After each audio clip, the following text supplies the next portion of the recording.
All right, Chef, we got some beef tenderloin here, right? Yes, Neil, this is certainly the most prized cut of meat. I love filet mignon.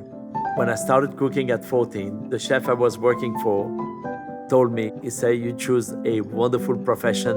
It don't matter where you are in the world, you can always be able to cook. There's many parts in the tenderloin who can be used for different purposes. For example, the chain, and you can basically pull it.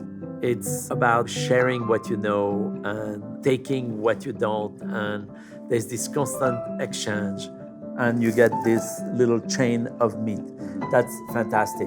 So within the filet, you have the Chateaubriand, which is usually a famous cut for two. A nice Chateaubriand, voila. So that's for dinner tonight.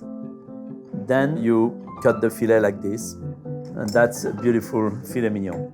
So now what I love to do with the tail is to do a steak minute. The tail gets split in half, and you have a fantastic steak. That's beautiful. Yeah, it's gorgeous. The joy of cooking, it has nothing to do with chef. It's like the pleasure of making food and sharing that pleasure with others.